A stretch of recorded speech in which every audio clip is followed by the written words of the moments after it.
नमस्कार मित्रों, मेरे स्पिरिचुअल कनेक्ट पर आप सभी लोगों का हार्दिक अभिनंदन है। मित्रों, आज मैं आप लोगों को जो स्वतंत्रता दिवस आ रही है, कल 15 अगस्त 1947 को हमारा देश आज़ाद हुआ था, तो उस पर हम लोग एक संकल्प लें, संकल्प दिवस के रूप में मनाएं कल के दिन को, जिससे हमारा भारत देश कभी बटे ना, अविभाज्य रहे।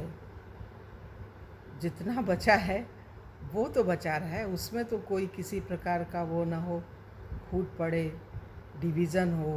कितने बार बटा हमारा देश, तो उस चीज़ को संकल्प दिवस के रूप में मनाया जा रहा है। मित्रों, ये हमारे देश के प्रधानमंत्री माननीय मोदी जी ने इस चीज़ को बोला है, और सभी जो भारतीय हैं, देशभक्त हैं, तो उनके मन में तो इच्छा होगी ही ना कि देश हमारा कभी बटे न, अविभाज्य बना रहे। और यही तो दिन होता है मित्रों, जब हम आज़ादी किन किन परिस्थितियों में, कितनी मुश्किलों से प्राप्त हुई, ये हम लोग याद करें और एक अच्छे नागरिक के रूप में इसको मतलब अपने मन मस्तिष्क में बैठा लें कि हम वो काम कभी नहीं करेंगे जिससे ये दिन कभी देखना पड़े कि आज से 74 वर्ष पूर्व हमारा देश आज़ाद हुआ था। अगले साल 2022 में पूरे 75 वर्ष हो जाएंगे आज़ादी के। मित्रों, तो इसमें हमें एक देशभक्त नागरिक के रूप में एक संकल्प लेना पड़ेगा कि हम तन मन धन से अपने भारत देश की स्वतंत्रता को अक्षुण्ण बनाए रखेंगे, और जितना हम कर सकते हैं उतना हम इस देश की उन्नति में अपना योगदान करेंगे, और वो योगदान ईमानदारी का होगा। मित्रों, कोई भी घर परिवार अगर असंगठित है तो क्यों है, और घर जब असंगठित होता है तो कोई देश को भी संगठित नहीं कर सकता है। उसके देश को संगठित करने में सबसे बड़ा काम जो है, दो व्यक्ति होंगे तो उनमें एक संगठन और सामंजस्य हो, जैसे पति पत्नी हुए, उनका पूरा परिवार संगठित हो, और माँ बाप के जितने भी भाई बहन बच्चे हैं सब आपस में संगठित हों तो एक अच्छा काम कर सकते हैं। संगठन से हमारा अस्तित्व कायम होता है और विभाजन से पतन होता है। तो हम संगठित क्यों नहीं? जब तक संगठित नहीं होंगे हम अपने परिवार की सुरक्षा नहीं कर सकते हैं, तो देश तो थोड़ी दूर की बात बनती है। मित्रों, देश तो बहुत बड़ा है, तो इसकी शुरुआत हमें बचपन से अपने देश को बचाने के लिए अपने घर को बचाना पड़ेगा। आज घर बट रहा है, विभाजित हो रहा है, तो क्यों हो रहा है? इसीलिए हो रहा है कि ईमानदारी नहीं है, न्याय नहीं है, नैतिकता नहीं है। जो नैतिक शिक्षा का विषय है वो शुरू से बचपन से ही पढ़ाया जाए। जब तक नहीं पढ़ाया जाएगा तब तक शांति नहीं आएगी, और बिना शांति के समाधान मिल नहीं सकता है। तो पहला समाधान देश को संगठित करने का अपने घर से हमें सीखना होगा। घर संगठित होगा तो हमारा देश भी संगठित होगा। घर आज टूट के कगार पे है, वो क्यों है? ईमानदारी नहीं है, नैतिकता नहीं है, धर्म नहीं है। हम धर्म की शिक्षा कैसे लें? इसके लिए घर परिवार तो है ही है। स्कूल में शुरू से ही, प्राइमरी से, नर्सरी केजी से ही बच्चों को धर्म के बारे में बताया जाए। जैसे दुर्योधन ने कहा ना, गुरुदेव मैं जानता तो हूँ धर्म क्या है, लेकिन धर्म में मेरी कोई रुचि नहीं और अधर्म से दूर नहीं हो सकता हूँ। तो द्रोणाचार्य ने पहला ही प्रश्न दुर्योधन से ही किया था। तो वो स्थिति है आज मित्रों, तब जब भगवान स्वयं थे। आज हमारे देश की ये स्थिति है, घर परिवार की है, तो क्यों है? इस पे सोचना पड़ेगा। क्रांति व्यक्ति में होती है, समाज में परिवर्तन होता है। हम सुधरेंगे तो जग सुधरेगा। एक व्यक्ति भी अगर सुधर गया तो उसका परिवार सुधर सकता है। तो परिवार जब सुधरेगा तो उसके आसपास रहने वाले पड़ोस वाले भी थोड़ा सुधार होगा उनमें। समाज सुधरेगा, देश सुधरेगा, विश्व सुधरेगा। आतंकवाद क्यों है? आतंकवाद इसलिए है कि हमें नैतिकता का ज्ञान नहीं है। हमारी नैतिक शिक्षा जो है हमें मिल नहीं पाई है। अरे कुछ तो भला होगा, अपना ही भला होगा। सबसे पहले हम अपने ही दुश्मन बन रहे हैं। हम जिस राह पे चल रहे हैं, बेईमानी की राह पे, हम स्वयं अपने दुश्मन हैं। बेईमानी से किसी का भला नहीं हो सकता है। तो ईमानदारी जब तक नहीं होगी ना, तब तक न तो समाज बनेगा, न देश बनेगा, और विश्व में अशांति फैलेगी। जहाँ हमें रहना है, जिस देश में, उसको शांति हम कैसे दें? उस देश को शांति देने के लिए हमें मतलब एक हमारी जो पृष्ठभूमि है, जिस पे हम खड़े हैं, जो आधार है, उस आधार को सर्वजन हिताय सर्वजन सुखाय के रूप में बनाएंगे शुरू से ही हम, तभी होगा।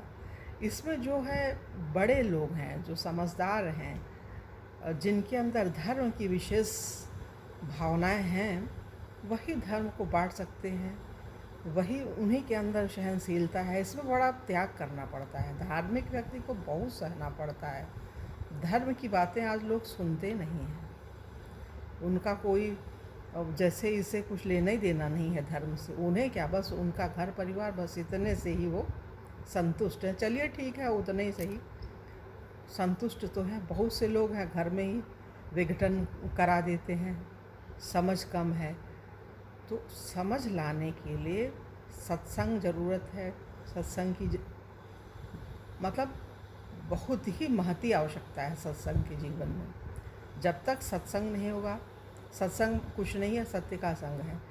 जब सत्संग होगा तो हमें संतों का संग अपने आप अच्छा लगेगा, और हम अच्छा काम करेंगे और सही दिशा में करेंगे। गलत दिशा में नहीं होएगा हमारा कोई भी काम। मतलब एक भावना, श्रद्धा माने सद्भावना, प्रज्ञा माने सद्ज्ञान, और निष्ठा मीन्स सत्कर्म। श्रद्धा, प्रज्ञा, निष्ठा, ये सर्वजन हिताय सर्वजन सुखाय जब तक नहीं बनेगी, तब तक किसी भी प्रकार का संकल्प पूरा हो ही नहीं सकता है। जो स्वयं प्रेरित व्यक्ति होता है ना, वही कुछ समाज को दे के जाता है। तो स्वतः प्रेरित बनने के लिए हमें धर्म से जोड़ना पड़ेगा। राजनीति में जो है धर्म आए, अधार्मिक हो गई राजनीति। हर आदमी अपना उल्लू सीधा कर रहा है, अपनी पार्टी, हर चीज़ को गलत ढंग से समझा जा रहा है, समझाया जा रहा है। ये क्या तरीका है? धार्मिक जब बनेंगे ना, तभी होगा। एक मंत्रालय खुलना चाहिए। देश की जो सबसे बड़ी वो है, संसद जो है सबसे बड़ा है, वहाँ पे नियम कानून बनते हैं। राज्यसभा है, लोकसभा है। तो संसद सदस्यों के अंदर ये धार्मिक भावनाएं आनी चाहिए, और एक प्रश्न उठना चाहिए कि एक धर्म का मंत्रालय हो, उसके अंतर्गत लोग काम करें। जैसे सुप्रीम कोर्ट में केस जाता है, पहले यहाँ अपने संसद में हम निपटें। जहाँ समस्या हो वहीं हम उसको सुलझाने का काम करें। वो तो बाद की चीज़ है। जैसे घर परिवार में जो समस्या आती है, बड़े बुजुर्ग हैं, उसको समझाते हैं, वो दूर करने की कोशिश करते हैं, फिर बाद में कहीं बाहर निकलता है वो चीज़। तो हम मिलजुल कर के बैठें, अपने जो नियम कानून है यहीं उनको सुलझा लें। लोकसभा में कोई बिल पास होता है, इसके बाद राज्यसभा में जाता है। तो ये चीज़ें जो हैं इन्हीं दोनों सभाओं के अंतर्गत निपटा ली जाए। सुप्रीम कोर्ट में तो बहुत बाद में पहुँचे, लेकिन ये होता नहीं है। ये होगा कैसे? जब हम सही ढंग से सोचेंगे, न्याय के पथ पर चलेंगे और लोगों को प्रेरित करेंगे, तो होगा। मित्रों, हम देखते हैं लोकसभा राज्यसभा की अभी कार्यवाही चल रही थी, मानसून सत्र में बड़ा दुख हो रहा था। जिस तरह से राज्यसभा के उसमें सभागृह में इतना पवित्र वो होता है मंदिर राज्यसभा, और उसमें उपद्रव किया गया, तो हम इन उपद्रवियों को क्या बोलें? ये उपद्रव ही तो होगा। लोग कहते हैं आतंक फैलाया जा रहा है। आतंक क्या मतलब ये थोड़ी होता है जो बाहर से आतंकवादी आ रहे हैं, अफ़गानिस्तान, चाइना, पाकिस्तान या और कोई भी जो भी देश हैं जो वो करते हैं, वो नहीं है। घर में भी इस तरह का अगर माहौल होगा तो वो भी आतंकवाद के दायरे में ही आएगा, आतंकवाद से अलग कहीं नहीं होगा। तो तो ये चीज़ है मित्रों, इनको कैसे दूर किया जाए? तो इसमें क्रांति व्यक्ति में होती है, समाज में परिवर्तन। एक व्यक्ति ही अगर आकर के मुखर होके बोलेगा तो बात तो मानी जाएगी। सत्य प्रताड़ित तो हो सकता है लेकिन परास्त नहीं हो सकता है। सत्यमेव जयते, सत्य की ही जीत होती है। सत्य जीतता है, भले देर से जीतता है। तो हम लोग यही संकल्प करें आज कि हमारा ये भारत अखंड रहे, इसमें कभी कभी विघटन न हो, कभी ये न। जब चंद्रगुप्त मौर्य के समय से करीब 250 वर्ष हो गए हैं, जब हमारे देश के सबसे बड़े चाणक्य राजनीतिज्ञ जो थे, उन्होंने किस तरह से देश को बंटने से वो किया, मतलब न बटे हमारा देश, संगठित रहे, कितना बड़ा योगदान दिया।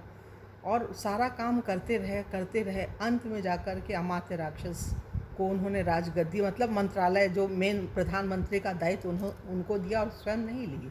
करते ही रहे, तपस्या करनी पड़ेगी, त्याग करना पड़ेगा, तब देश संगठित होएगा। तो हम निस्वार्थ भाव से कुछ सोचें, कुछ करें, जो भी कर सकते हैं मित्रों। 10 रुपया, 100 रुपया, मात्र एक गिलास पानी, सबकी कीमत एक बराबर है। जिसकी जो क्षमता है उस क्षमता को उसका उपयोग करें, अपनी क्षमता का देश हित में, समाज हित में। तो जा करके हमारा भारत अखंड हो सकता है। हम कुछ सोच सकते हैं, प्रार्थना करें, संकल्प करें, प्रभु से प्रार्थना करें कि भारत हमारा अखंड बना रहे। बस मित्रों, इसमें क्या बोलें, अब ज़्यादा बोलने के लिए तो बहुत सी चीज़ें आती हैं मन में, लेकिन वीडियो भी बहुत बड़ा हो जाएगा तो लोग उससे दूर हटते हैं। छोटा छोटा वीडियो 10-5 मिनट का होता तो देखते हैं, अब 10 मिनट से ये ज़्यादा हो रहा है। हम सोचते हैं अब अपनी वाणी को यहीं विराम देना चाहिए और भगवान से ये प्रार्थना करते हुए कि प्रभु हमारा भारत देश अखंड रहे।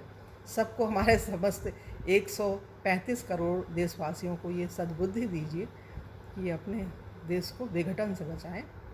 तो ठीक है मित्रों, अपनी वाणी को यही विराम दे रहे हैं। आप लोगों से प्रार्थना करते हैं कि आप लोग भी भगवान से प्रार्थना कीजिए हमारा भारत अखंड बना रहे। जय हिंद, जय भारत, ओम शांति, ओम शांति। और आप सभी लोगों को अपने स्वतंत्रता दिवस की हार्दिक बधाई। जय हिंद, जय भारत, ओम शांति, ओम शांति, ओम शांति।